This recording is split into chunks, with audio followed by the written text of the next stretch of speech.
जय माता दी बच्चों, आप देख रहे हैं master education with Archana channel, जहां आपको यूजी पीजी का सिलेबस पढ़ने को मिलेगा और साथ ही यूजीसी नेट से संबंधित भी जानकारियां आपको मिलेंगी। आज के इस वीडियो में मैं आपको बीए फर्स्ट सेमेस्टर एजुकेशन की 8th यूनिट पढ़ाऊंगी। 8th यूनिट के कुछ टॉपिक मैंने पिछले वीडियो में आपको पढ़ा दिए थे और आज इस वीडियो में मैं आपको बाकी के कुछ टॉपिक बताऊंगी, जैसे NIOS, नीपा, NCT के बारे में बताऊंगी। NIOS क्या है? NIOS यानी इसका फुल फॉर्म है national institute of open schooling. Hindi में नाम है राष्ट्रीय मुक्त विद्यालयी शिक्षा संस्थान। राष्ट्रीय मुक्त विद्यालय जैसे ओपन यूनिवर्सिटीज होती है वैसे ही ओपन स्कूल भी होते हैं। तो ये क्या है? राष्ट्रीय मुक्त विद्यालयी शिक्षा संस्थान है। NIOS एक ऐसा बोर्ड है जहां बिना स्कूल जाए रोजाना भी आप 10वीं और 12वीं की पढ़ाई पूरी कर सकते हैं और इसकी डिग्री पूरी तरह मान्य होती है। तो जैसे ओपन यूनिवर्सिटीज होती है वैसे ही NIOS भी होता है। ओपन यूनिवर्सिटीज में होता है कि आप विश्वविद्यालयी शिक्षा प्राप्त करते हैं और NIOS इसमें स्कूली शिक्षा प्राप्त करते हैं मुक्त होकर, यानी कि आपको स्कूल नहीं जाना पड़ेगा, आपको घर बैठे ये शिक्षा प्रोवाइड कर दी जाएगी। NIOS की स्थापना 1989 में की गई थी। यह मानव संसाधन विकास मंत्रालय MHRD यानी भारत सरकार के अंतर्गत आता है। इसका मुख्य उद्देश्य उन विद्यार्थियों को शिक्षा उपलब्ध कराना है जो किसी कारणवश नियमित स्कूल नहीं जा सकते। जैसे कि अभी मैंने आपको बताया कि जैसे मुक्त विश्वविद्यालय होते हैं वैसे ही मुक्त विद्यालय भी होते हैं। और ये किसके अधीन काम करता है? ये मानव संसाधन विकास मंत्रालय के अधीन काम करता है। ये किन के लिए है? जो स्कूल नहीं जा सकते हैं बच्चे, उनके लिए होता है। NIOS की विशेषताएं हैं, इसमें लचीलापन है। भारत यहाँ पर क्या है? यहाँ पर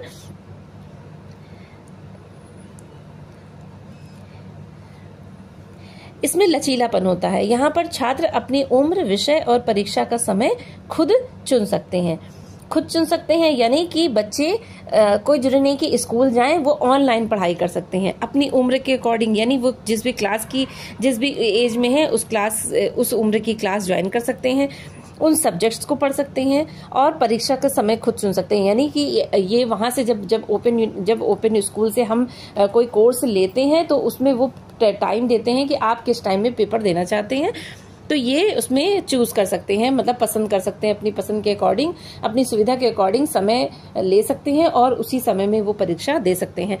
तो इसमें काफी लचीलापन होता है। फिर है पाठ्यक्रम। इसका पाठ्यक्रम क्या है? सेकेंडरी और सीनियर सेकेंडरी यानी 10th क्लास के लिए और 12th क्लास के लिए होता है। साथ ही इसमें व्यावसायिक कोर्स भी होते हैं और लाइफ इनरिचमेंट प्रोग्राम होता है, यानी जीवन भर के लिए जीवन में कुछ कर सकें इससे संबंधित ऐसे कोर्स कराए जाते हैं। फिर क्या है? इसमें भाषा का विकल्प, इसमें हिंदी, अंग्रेजी और इसके साथ ही कई भाषाओं में पढ़ाई उपलब्ध होती है। यानी कि कोई अगर किसी और स्टेट का है, वो उसे हिंदी और इंग्लिश में थोड़ी सी कठिनाई है तो उसे वहाँ की लैंग्वेज में भी उसे जो पढ़ाई है वो प्रोवाइड कराई जाती है। इसकी मान्यता क्या है? NIOS से 10th और 12th पास करने वाले, 10वीं और 12वीं की परीक्षा पास करने वाले विद्यार्थी CBSE, ICSE या किसी राज्य बोर्ड के बराबर माने जाते हैं। वे आगे कॉलेज, प्रतियोगी परीक्षा आदि में भी आवेदन कर सकते हैं, यानी इसकी मान्यता भी पूरी तरह से होती है। ये उनके लिए सबसे ज्यादा खास तौर से जो बच्चे स्कूल नहीं जा पाते हैं या जैसे पहाड़ी इलाकों में रहते हैं या ऐसी गांव में रहते हैं जहां पर स्कूल नहीं है, या जैसे लड़कियों के लिए खास तौर से है कि लड़कियों के लिए बहुत दूर दूर स्कूल होते हैं गाँव में, तो माँ बाप भेजना नहीं चाहते हैं तो वो घर बैठे ही पढ़ाई कर सकती हैं, या छोटे बच्चे हैं या जैसे माँ बाप का सहयोग करते हैं, किसी रोजगार में लगे हुए हैं, तो वो भी घर बैठे पढ़ाई कर सकते हैं। इसके बाद है नीपा। इसे NUEPA कहते हैं, नीपा। तो इसका फुल फॉर्म है national university of educational planning and administration. Hindi में नाम है राष्ट्रीय शैक्षिक योजना एवं प्रशासन विश्वविद्यालय। इसकी शुरुआत हुई थी 1962 में, यानी 1962 में।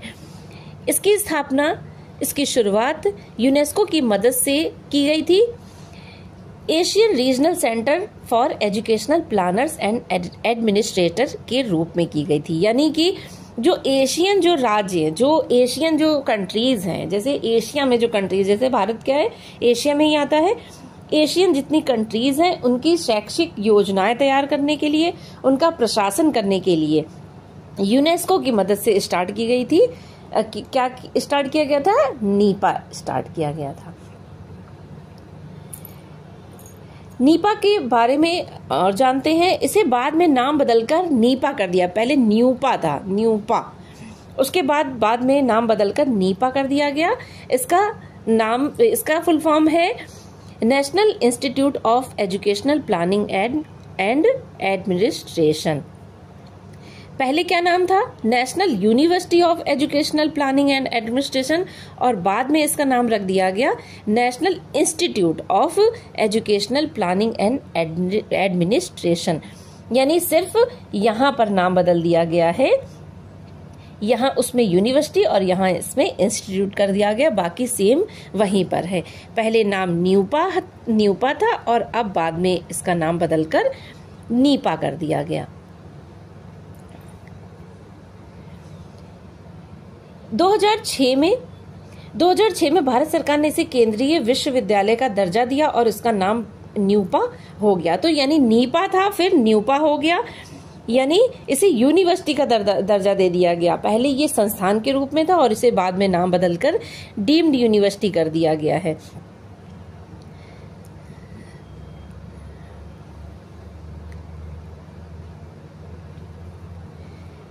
नीपा के उद्देश्य है शिक्षा के क्षेत्र में नीति यानी पॉलिसी, योजना, प्लानिंग और प्रशासन एडमिनिस्ट्रेशन से जुड़े विशेषज्ञ तैयार करना, शिक्षा व्यवस्था को बेहतर बनाने के लिए शोध यानी रिसर्च और प्रशिक्षण यानी ट्रेनिंग कराना, भारत और अन्य देशों को शिक्षा नीति और योजना बनाने में सहयोग देना। ये क्या है? एजुकेशन से रिलेटेड है और यह नीतियां, योजनाएं और प्रशासन से जुड़े जो एक्सपर्ट्स होते हैं उनको तैयार करता है। साथ ही शिक्षा व्यवस्था को बेहतर भी बनाता है और रिसर्च के मामले में और ट्रेनिंग के मामले में भी सहयोग करता है। नीपा के कार्य हैं शिक्षा से जुड़े अधिकारियों और शिक्षकों को ट्रेनिंग देना, शिक्षा के क्षेत्र में शोध और सर्वेक्षण करना, सरकार को शिक्षा नीति और सुधारों पर सलाह देना, शैक्षिक आंकड़े और डेटा इकट्ठा करना। न्यूपा को नीपा के नाम से भी जाना जाता है, यानी अभी मैंने आपको बताया नीपा और न्यूपा एक ही है, कभी भी कंफ्यूज मत होइएगा। इसमें सिर्फ एक वर्ड चेंज कर दिया गया, इंस्टीट्यूट और यूनिवर्सिटी। पहले ये इंस्टीट्यूट था यानी संस्थान था, बाद में इसे केंद्रीय विश्वविद्यालय का दर्जा दिया गया यानी डीम्ड यूनिवर्सिटी का दर्जा दे दिया गया। तो डीम्ड यूनिवर्सिटीज मैंने आपको पिछले वीडियो में आपको बताया है, ये क्या करती हैं? खुद की सारी चीजें प्रोवाइड कराती हैं और केंद्र के अधीन काम करती हैं। तो इसे केंद्रीय यूनिवर्सिटी का नाम दे दिया गया, तो इसे नाम दे दिया गया न्यूपा। दोनों ही एक ही हैं। इसके बाद है एनसीटीई। एनसीटीई का पूरा नाम है national council for teacher education, राष्ट्रीय शिक्षक शिक्षा परिषद। इसका फुल फॉर्म भी आप याद रखिएगा, क्योंकि बच्चे क्या करते हैं इसमें यहाँ ऑफ लगा देते हैं। ये ऑफ मत याद रखिए, ये फॉर होता है। National council for teacher education, national council of teacher education नहीं होता। ये भी बहुत ही इम्पोर्टेंट है क्योंकि ये बहुत पूछा जाता है। जितने भी कॉम्पिटिटिव एग्जाम्स होते हैं, एनसीटीई का फुल फॉर्म क्या है, एनसीटीई की स्थापना कब की गई, क्यों की गई, इसके बारे में बहुत अच्छे से आप जानकारी इसको ले लीजिएगा। ये आपके लिए आगे भी बहुत ज्यादा काम आने वाली चीज है। तो इसका फुल फॉर्म है national council for teacher education, राष्ट्रीय शिक्षक शिक्षा परिषद। एनसीटीई की शुरुआत सबसे पहले 1973 में हुई थी। एनसीटीई एक विभाग के रूप में स्थापित किया गया था। बाद में 1993 में एनसीटीई एक्ट बना, जो 1993 में पास किया गया और इसे एक स्वायत्त संस्था बनाया गया। यह संस्था भारत सरकार के शिक्षा मंत्रालय के अधीन काम करती है। इसका मुख्यालय नई दिल्ली में है और इसके 4 क्षेत्रीय कार्यालय भी हैं। तो एनसीटीई की शुरुआत कब की गई? 1973 में की गई, लेकिन इसे एक स्वायत्त निकाय के रूप में कब जाना गया? 1993 में। एनसीटीई क्या किया गया? ये एक अधिनियम बना दिया गया और उस अधिनियम के जैसे हर एक चीज के लिए एक नियम बनता है, वैसे ही एनसीटीई यानी शिक्षक शिक्षा से संबंधित एक अधिनियम बना दिया गया। उस अधिनियम के तहत ही जो भी टीचर्स जो सेलेक्ट होते हैं, जो या जिनकी जॉब लगती है, गवर्नमेंट जॉब लगती है, या जो भी एनसीटीई के मानक, या प्राइवेट कॉलेज में भी अगर हैं तो एनसीटीई के मानक के अधीन ही सारी चीजें की जाती हैं। जैसे ये क्या करती है, यूनिवर्सिटीज को या कॉलेजेस को मान्यता भी देती है, क्योंकि बिना एनसीटीई की मान्यता के कोई भी कॉलेज अगर शिक्षा दे रहा है तो वो मान्य नहीं होता है, वो लीगल नहीं माना जाता है, वो मानक निर्धारित नहीं होता है। तो एनसीटीई की इस शुरुआत तो 1973 में हुई थी, लेकिन इसे एक स्वायत्त निकाय के रूप में, अधिनियम के रूप में अपनाया गया 1993 में। एनसीटीई के उद्देश्य हैं भारत में शिक्षक शिक्षा की गुणवत्ता को नियंत्रित करना और मानक तय करना, शिक्षक प्रशिक्षण से जुड़े कॉलेजों और संस्थानों को मान्यता देना, शिक्षक शिक्षा से जुड़े कोर्सों का नियमन करना, शिक्षा नीति और शिक्षक प्रशिक्षण के सुधारों में सरकार की मदद करना। एनसीटीई के कार्य हैं जैसे बीएड, डीएलएड, एमएड जैसे कोर्सों की मान्यता देना, शिक्षक प्रशिक्षण संस्थानों का निरीक्षण और मूल्यांकन करना, शिक्षक शिक्षा से जुड़े नियम, मानक और पाठ्यक्रम बनाना, नए और आधुनिक शिक्षण तकनीकों जैसे आईसीटी, डिजिटल शिक्षा आदि को बढ़ावा देना। जैसे अभी मैंने बताया आपको कि अगर कोई भी, जैसे अभी जो भी वैकेंसीज भी निकल रही हैं या कोई भी मानक निर्धारित की जाता है, उसमें आ जाता है कि एनसीटीई के रेगुलेशन के अनुसार, यानी एनसीटीई की नियमावली के अनुसार। एनसीटीई एक मानक निर्धारित संस्थान है, वो उसके अधीन एक एक्ट भी बना, एक्ट के अधीन ही सारे नियम लगाए जाते हैं कॉलेजेस में, और सबसे ज्यादा शिक्षक प्रशिक्षण संस्थानों के लिए। यानी जो टीचर होते हैं, अगर वो छोटे लेवल पूर्व प्राथमिक शिक्षा को देना चाहते हैं, ऐसे टीचर अगर बनना चाहते हैं तो आपको एनटीटी की ट्रेनिंग करनी पड़ती है। फिर अगर उससे ऊपर का लेवल का आपको टीचर बनना है तो आपको बीटीसी और बीएड करना पड़ता है, और उसके बाद भी अगर आपको हायर एजुकेशन में जाना होता है तो आपको एमएड वगैरह करना होता है। तो जो बीएड, डीएलएड, बीटीसी, ये सब जो एमएड है, इन सब जो कोर्सेज की जो मान्यता होती है, वो उनको मान्यता कौन देता है? उनको मान्यता एनसीटीई ही देता है।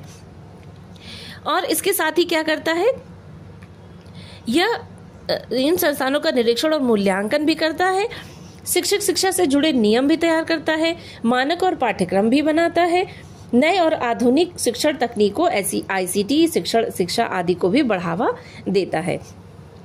एनसीटीई का महत्व, अगर कोई संस्था एनसीटीई से मान्यता प्राप्त नहीं है तो उसके द्वारा कराए गए बीएड, एमएड, डीएलएड आदि कोर्स मान्य नहीं होते हैं, यानी शिक्षक बनने के लिए एनसीटीई की मान्यता जरूरी है। जैसे मैंने अभी आपको बताया कि एनसीटीई की मान्यता बहुत ज्यादा जरूरी होती है। क्यों? क्योंकि ये एक एक्ट बन चुका है। जैसे हर एक चीज के लिए एक नियम बनाया जाता है, उस नियमावली के अनुसार ही कार्य करना होता है, वैसे ही शिक्षक प्रशिक्षण के लिए नियमावली बनी है एनसीटीई, और एनसीटीई के अधीन ही काम करना पड़ता है। आशा करती हूँ ये वीडियो आपको पसंद आया होगा और आपको ये कंटेंट अच्छे से समझ में आया होगा। मिलते हैं अगले वीडियो में बाकी के टॉपिक के साथ। जय माता दी।